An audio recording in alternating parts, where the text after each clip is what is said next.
Bonjour, j'espère que vous allez bien. Donc la dernière fois, au niveau de la classe, on a mis l'accent sur le chapitre relatif au droit de la concurrence au Maroc, bien sûr.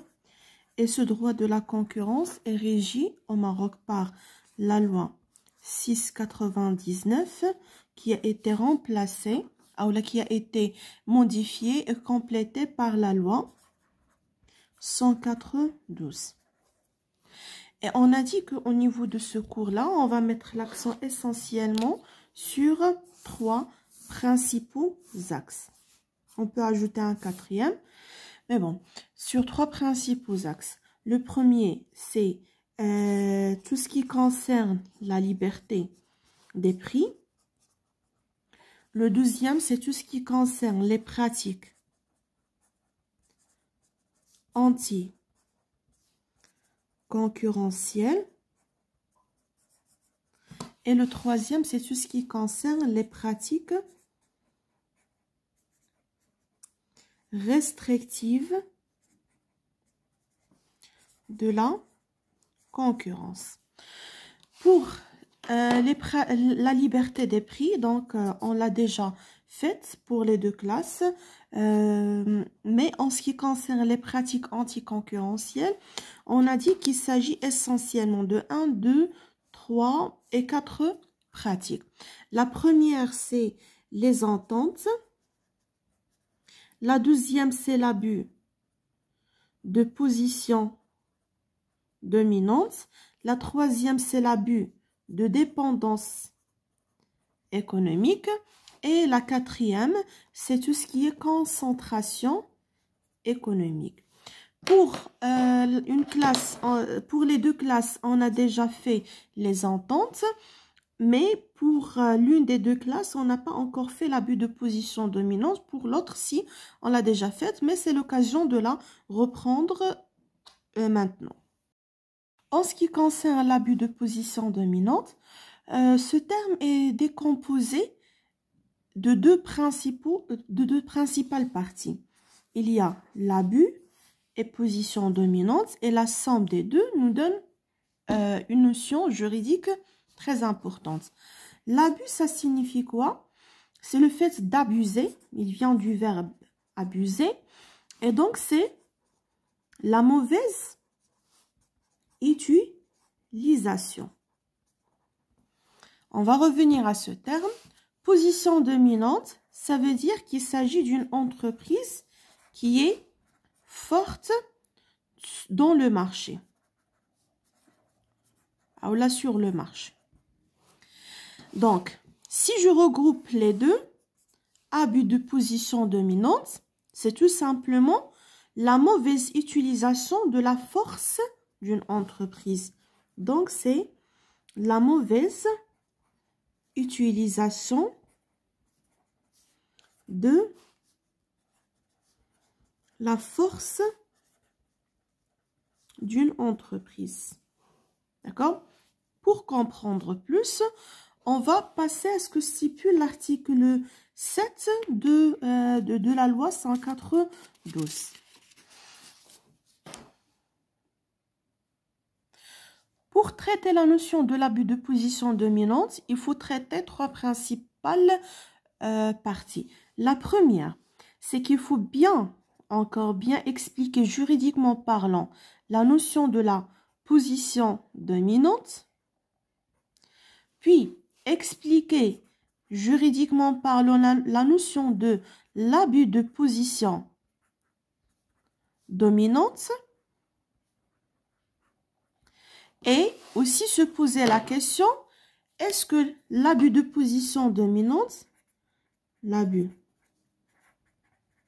de position dominante est-il toujours illégal ou là est-il toujours interdit? Je commence avec la première notion, c'est la position dominante. La position dominante. La première des choses à bien retenir, c'est que cette notion n'est pas défini par la loi. La loi, il a plutôt défini l'abus de position dominante, mais il n'a pas défini la position dominante. Mais quand même, il faut pouvoir identifier. Est-ce qu'on peut dire que c'est une entreprise ayant une position dominante ou pas? Pour pouvoir faire cela, on peut se référer à la jurisprudence. Bon, c'est ce que enfin, j'aborde ici, il est valable aussi bien pour le droit français que pour le droit marocain. Donc, la jurisprudence, qu'est-ce qu'il a dit? Il a dit que une entreprise ayant une position dominante, c'est une entreprise qui détient une position de puissance économique qui lui donne le pouvoir d'influencer ou d'impacter le marché et donc impacter aussi la concurrence.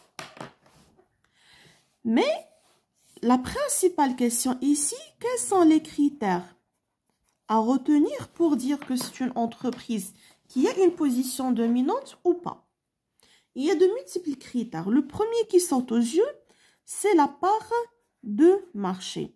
Alors, je ne vais pas revenir à cette notion parce que c'est une notion normalement de management ou bien de marketing, mais la part de marché, elle est calculée de différentes manières, notamment le chiffre d'affaires de l'entreprise sur le chiffre d'affaires peut être réalisé par le marché fois, bien évidemment, 100. Plus cette part de marché est importante, plus l'entreprise est qualifiée de dominante sur le marché. Mais pour la jurisprudence, la part de marché, c'est un critère qui n'est pas suffisant pour qualifier qu'on a une entreprise ayant une position dominante. Bien évidemment, il y a d'autres notions ou là d'autres critères, notamment le fait de détenir une technologie avancée qui lui procure la position peut-être de monopole, ou encore le fait d'être une entreprise qui est notoire. Notoire, ça veut dire une entreprise qui est connue et toujours elle est voulue et recherché par les clients. C'est bon? Donc, la première des choses, c'est l'entreprise ayant une position dominante. Maintenant, on va passer à la notion de l'abus de position dominante. Donc, comme ce qu'on a déjà défini, ou l'a abordé au début, l'abus de position dominante, c'est la mauvaise utilisation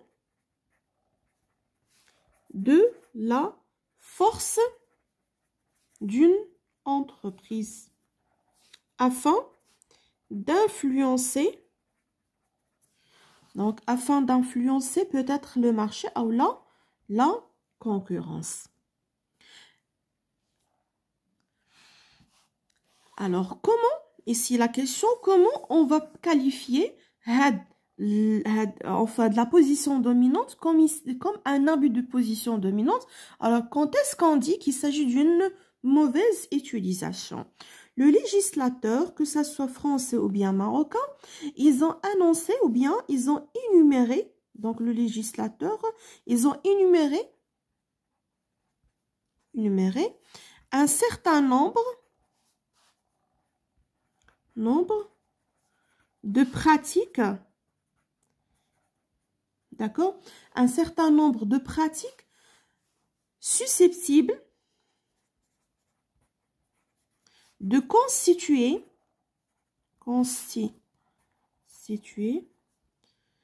un abus de position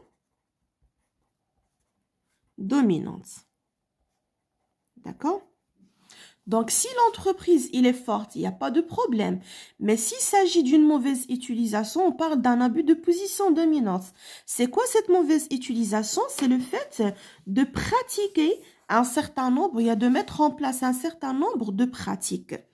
Et si bien sûr, la question qui se pose, quelles sont ces pratiques qui qualifient la position dominante comme étant un abus de position dominante. Parmi ces pratiques, on peut citer juste à titre d'exemple le prix prédateur qu'on va expliquer par la suite. Le prix prédateur, les prix discriminatoires, les remises fidélisantes,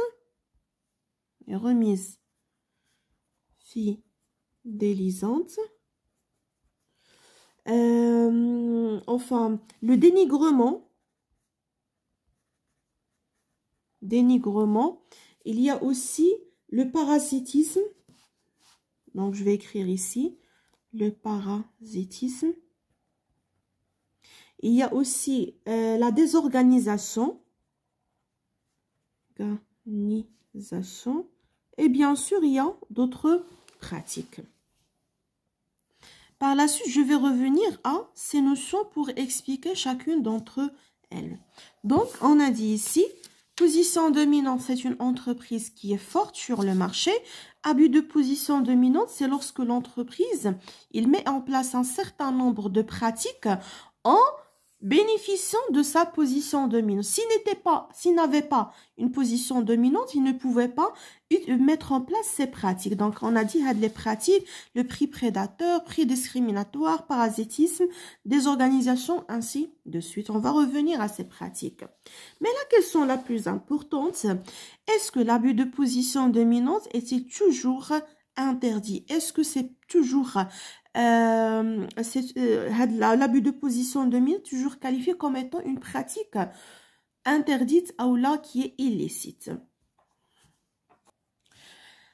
Alors, l'article 7 de la loi marocaine, qu'est-ce qu'elle dit? Elle dit et prohibé, ça veut dire interdit, et prohibé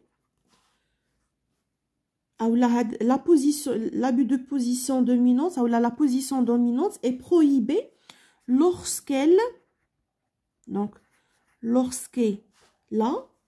pour objet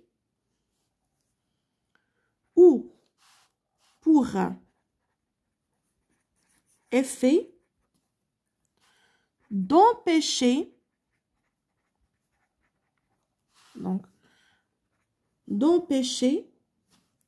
de restreindre ou de fausser le jeu de la concurrence. D'accord? Donc, la position dominante, elle est interdite lorsqu'il a pour objet, pour effet, d'empêcher, restreindre ou bien fausser le jeu de la concurrence. Globalement, donc ici, abus de position dominante est interdite dans un seul cas, c'est lorsque il bloque d'une manière très globale, lorsqu'il a soit pour objectif, ou là, il entraîne, il y a pour effet de bloquer la concurrence. Pas commence à bloquer la concurrence, peut-être il a pour finalité de réduire le nombre, donc je m'excuse, c'est réduire le nombre de concurrents, ou là peut-être il a pour finalité d'interdire l'entrée de la concurrence, ou bien, soi-disant, on va voir des pratiques par la suite qui m'activent comme tout à l'heure, ou bien de voler, soi-disant, voler les clients de la concurrence, et ainsi de suite. Donc, Hadi, هي اللي interdite. La position dominante ما فيهاش مشكل. امتى تيكون فيها مشكل؟ c'est lorsqu'il bloque la concurrence, c'est-à-dire empêcher يعني la concurrence ما تتخدمش مزيان. Restreindre, ça veut dire بحال on va encadrer ou là voilà, bon, on va encadrer la concurrence négativement parlant. Fausser le jeu de la concurrence, ça veut dire que on va pas avoir les règles nettes de la concurrence. Donc on a dit ici position dominante, abus de position dominante, il est interdit, c'est lorsqu'elle bloque la concurrence. Maintenant, je vais revenir à ces pratiques, à savoir le prix prédateur, prix discriminatoire et ainsi de suite. Donc, le prix prédateur, ou bien, elle est aussi appelée le prix d'éviction, ou bien le prix prédatoire. Les appellations sont toutes correctes et reviennent, ou bien, ils encadrent la même notion. Alors, la notion du prix prédateur, tout simplement, avant de l'expliquer, il est aussi appelé économiquement parlant enfin, il est appelé aussi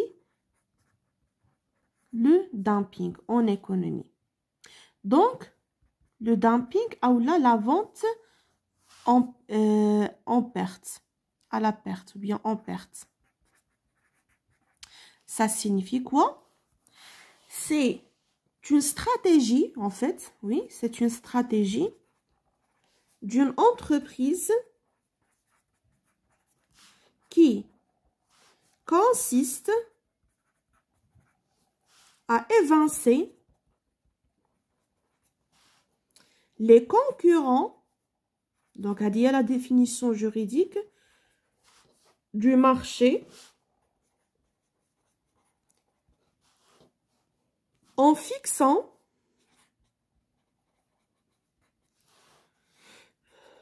des prix inférieurs, en fixant des prix inférieurs au coût de production.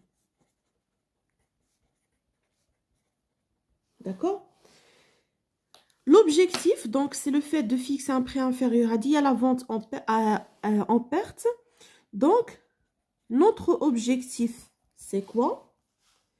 C'est soit qui maintenant d'évincer, alors, donc évincer la concurrence, ça veut dire éliminer la concurrence ou bien même empêcher, donc évincer les concurrents du marché, ou bien, j'ai oublié de mentionner ça, d'empêcher ou là de dissuader de nouvelles entreprises d'entrée sur le marché. C'est bon? Alors, donc, à donner les deux objectifs, non. Et par la suite, lorsque je vais réduire la concurrence, ou là, je vais interdire l'entrée des concurrents, je vais pouvoir rester toute seule. Et donc, par la suite, une fois l'entreprise dominante, il rester seul, il peut par la suite augmenter les prix. En ce qui concerne les prix discriminatoires, c'est le fait de pratiquer,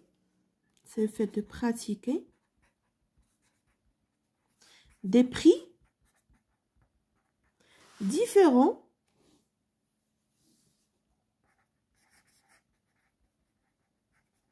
d'un client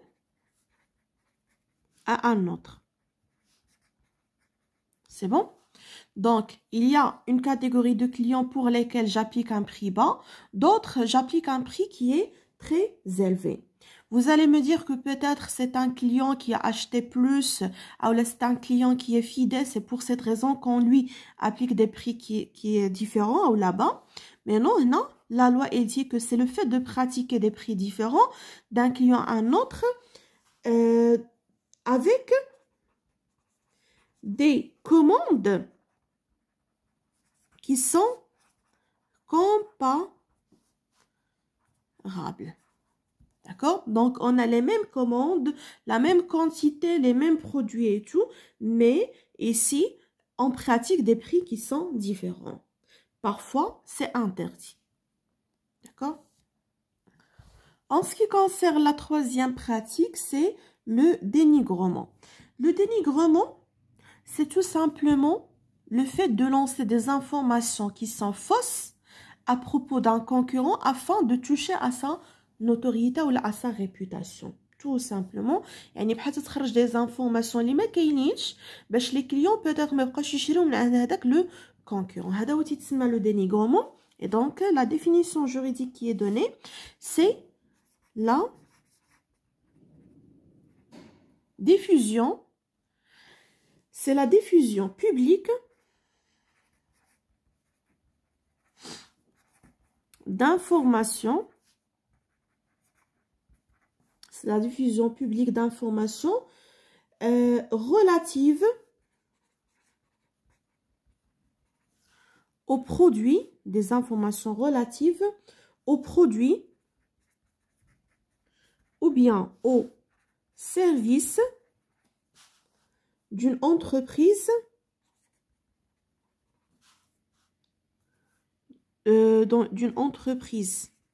concurrente qui maintenant afin de toucher à son image de marque et bien évidemment lui causer des pertes ou là des préjudices. C'est bon? Donc, هذا هو le dénigrement. Pour les remises fidélisantes, on distingue entre deux remises. Remise, bien sûr, c'est le fait de réduire le prix de vente. Soit on a des remises d'exclusivité, soit encore des remises de durée. Alors, bon, ils se ressemblent un petit peu parce que l'objectif, il est le même. Donc, les remises fidélisantes d'exclusivité, qu'est-ce qu'on dit? Alors, on dit que au client, si jamais tu achètes la totalité, eh ben, le client, ça veut dire un professionnel, une entreprise. On lui dit que si jamais tu achètes la totalité de la matière première, par exemple, de chez nous, on va te donner une remise très intéressante. Donc, ce sont des remises appliquées pour les clients, pour un client. Toujours, il ne faut pas oublier, c'est un client professionnel, sinon on ne va pas travailler le droit de la concurrence, on va passer au droit de consommateur. Donc, c'est lorsque le client s'approvisionne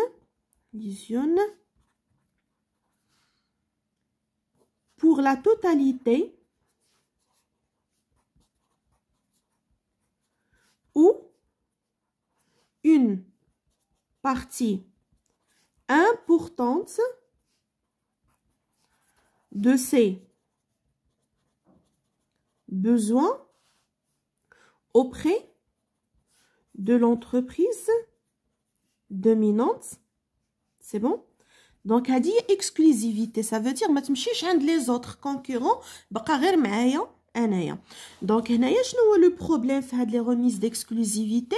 C'est que هاد les remises, ils vont priver les autres concurrents d'accéder à ses clients.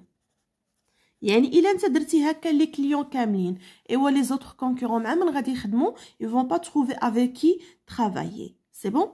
Donc هادو les remises d'exclusivité. Les remises de durée شنو نقولوا le client تقولي شوف إلا درتي معنا un contrat sur une longue durée d'approvisionnement par exemple sur une longue durée بحال غتقولوا un contrat d'abonnement غادي نعطوك des baisses de prix ou là des remises qui sont intéressantes. C'est bon? Donc هنايا ce sont les remises fidélisantes de durée.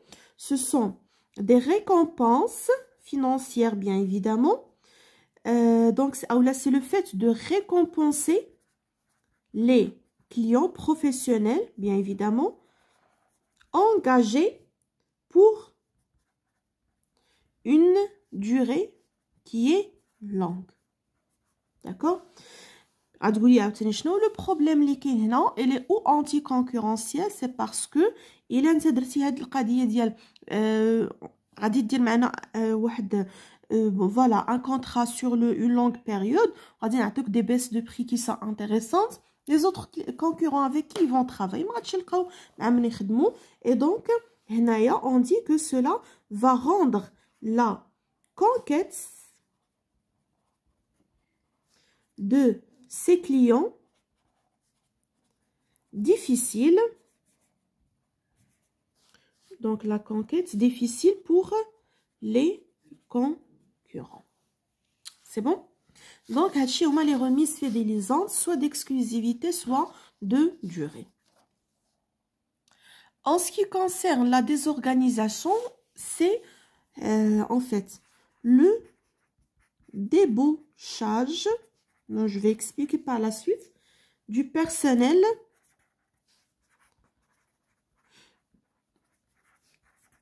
d'un concurrent. Donc c'est soit le débauchage du personnel d'un concurrent ou encore le démarchage, le désorganisation fait du juge, le démarchage de sa clientèle. Ça signifie quoi le débauchage du personnel d'un concurrent? C'est le fait de, enfin, de motiver, ou là, de voler en quelque sorte, de voler les travailleurs d'un autre concurrent. Automatiquement, le fait de voler les travailleurs, c'est pour enfin gagner leur expérience. En quelque sorte, c'est pour gagner plus d'informations et là, le concurrent et tout. Démarchage de sa clientèle. Clientèle quand un concurrent, انا تنقول لها شوفي الا جيتي خدمتي معايا او si tu achètes enfin tes besoins ou bien la matière première de chez moi, غادي نعطيك des baisses de prix qui sont intéressantes, alors نعطيك des avantages. Donc هذا هو تيتسمى le démarchage de la clientèle, c'est encore une fois le fait de voler les clients d'un concurrent. Et qui peut faire tout ça? C'est tout simplement une entreprise qui est assez forte économiquement et financièrement. En ce qui concerne le parasitisme, c'est la situation où une entreprise bénéficie de la notoriété d'une autre sans rien dépenser, sans aucun effort. Et donc, la situation ou le parasitisme, enfin, j'aime le terme parasite. Parasite, c'est quelqu'un qui a comme un واحد ولكن ما تيدير هو حتى شي effort. Alors, le parasitisme, c'est le fait, par exemple, أنك بحال لو كا اللي شفنا العام اللي فات ديال ليلى الحديوي, c'est le fait هذاك c'est du parasitisme. واخا هو c'était pas une position dominante, غادي نرجع لهاد لا نوسيون من بعد. ولكن c'était du parasitisme علاش parce que نتايا درتي la même marque de produit, la même catégorie de produits, سميه قريبه et tout, et جبتي l'icône ديال l'ancienne icône ديال la marque. Donc هنايا بحال انت غادي تربح من هذيك enfin من la notoriété, من le savoir-faire ديال l'entreprise concurrente sans vraiment effectuer un grand effort. Il y a bzaf ديال les exemples qu'on peut donner. Donc globalement, l'abus de position dominante, on a une entreprise forte qui se comporte d'une certaine manière, soit parasitisme, désorganisation, dénigrement, remise fidélisante, comme vous voulez, mais il est interdit, c'est lorsque il touche négativement à la concurrence. Maintenant, on va passer à une autre. Donc, on a fait l'abus de position dominante. Maintenant, on va passer à l'abus de dépendance économique. Comme l'abus de position dominante, le terme il est divisé en deux autres. Donc, on a l'abus, puis la dépendance économique, et puis la somme des deux. Donc, l'abus, encore une fois, l'abus, ça signifie la mauvaise utilisation. Dépendance économique, ça veut dire qu'il y a une relation commerciale dans laquelle une entreprise dépend d'une autre. Je vais expliquer plus par la suite. Dépend d'une autre. Je m'excuse. Donc ici, j'ai dit l'abus. C'est la mauvaise utilisation. Dépendance économique, il y a une relation économique entre deux entreprises ou une de ces deux entreprises, il dépend de l'autre entreprise. Et bien évidemment, la somme nous donne la mauvaise utilisation du lien de dépendance par une entreprise. Voilà, j'explique plus. Alors, comme ce qu'on a vu pour l'abus de position dominante, on a l'abus de dépendance économique. Il faut expliquer qu'est-ce qu'on entend juridiquement parlant par la notion de dépendance économique. Puis, qu'est-ce qu'on entend par abus de dépendance économique et est-ce que cette pratique est toujours interdite? Donc, ici, la dépendance économique, d'une manière très simple, c'est une relation commerciale,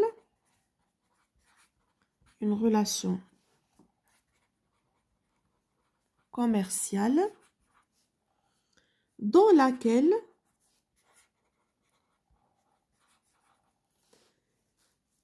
l'un des partenaires,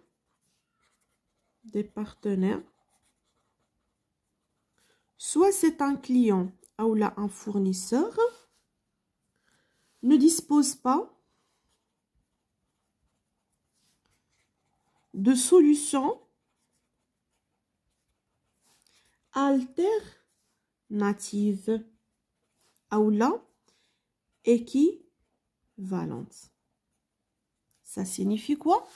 Ça signifie que la dépendance économique, tu connais deux parties, un client et un fournisseur en principe. Ou les deux parties, soit c'est le client, soit c'est le fournisseur.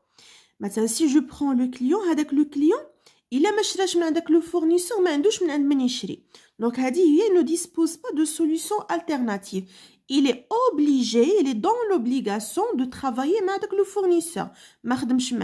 Automatiquement, il n'a pas d'autre possibilité pour peut-être s'approvisionner.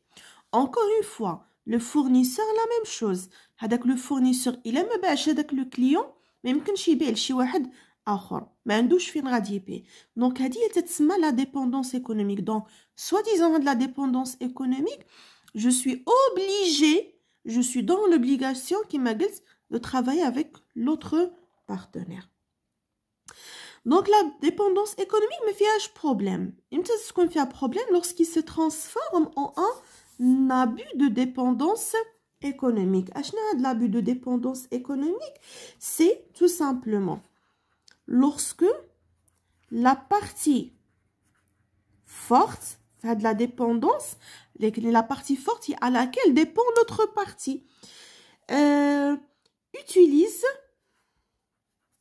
cette dépendance pour peut-être faire pression sur l'autre partie, la partie faible. C'est bon? Et parmi les pratiques, donc qui l'abus de position dominante, c'est l'abus de dépendance économique, il y a un certain nombre de pratiques qui disent que c'est un abus de dépendance économique. Je vais les expliquer par la suite. Le refus de vente. par exemple les ventes liées. Par exemple les pratiques discriminatoires, qui بزاف ديال les pratiques. Donc ça رجع par la suite. Alors la dépendance économique, est-ce qu'il est interdite? Il n'est pas. Donc il est interdite, cette pratique interdite lorsqu'elle fausse le jeu de la concurrence. Yani lorsqu'il restreint, lorsqu'il réduit, lorsque il touche négativement à la concurrence. Donc, fausser le jeu de la concurrence, ça veut dire restreindre ou bien réduire la concurrence, éliminer la concurrence, empêcher la concurrence. C'est bon? En ce qui concerne les deux pratiques, le refus de vente. Alors, le refus de vente, c'est le fait de refuser de vendre un produit. Alors, le refus de vente, donc, c'est quoi? C'est le fait pour un professionnel de refuser de vendre un produit auprès un autre professionnel. Un autre professionnel. ولكن ماشي n'importe quel refus de vente il est interdit. Non. Ce refus de vente est interdit lorsqu'il est, surtout ça, lorsqu'il est sans motif. Donc, شنو هما les motifs ديال هاد le refus de vente باش يكون possible. يعني انا ما بغيتش نبيع ليك ماشي غير ما بغيتش غير هكاك وصافي ولكن كاين عندي une raison. Donc, parmi les raisons, c'est lorsqu'il s'agit peut-être d'une demande qui est abusive. Ça signifie quoi? Une demande, ça veut dire il commande une grande quantité et donc c'est le fait de commander une quantité qui est anormale. Donc هذاك السيد ممكن نقول ليه لا, je peux pas te vendre de la quantité كاملة, j'ai le droit. C'est bon? La quantité anormale, c'est à partir de quel niveau? On peut la qualifier d'anormale. C'est lorsqu'il s'agit, mais ça me parce que il y a une rupture de stock. Mais on dit assez de stock. Ou là, lorsque le client, il est insolvable. Donc, lorsqu'il s'agit de l'insolvabilité. Ou enfin, ou là, lorsqu'il s'agit des interdictions qui sont légales. مثلا بحال les médicaments, بحال les cigarettes, l'alcool. Ce sont des produits qui même que je نبيعهم à n'importe qui. Soit il est majeur, soit c'est quelqu'un qui n'est pas marocain en ce qui concerne l'alcool et tout. C'est bon? Donc le refus de vente, il est interdit lorsqu'il est sans motif. Les motifs اللي تيخليونا اننا on pratique facilement ou sans aucun problème à le refus de vente هما هادو.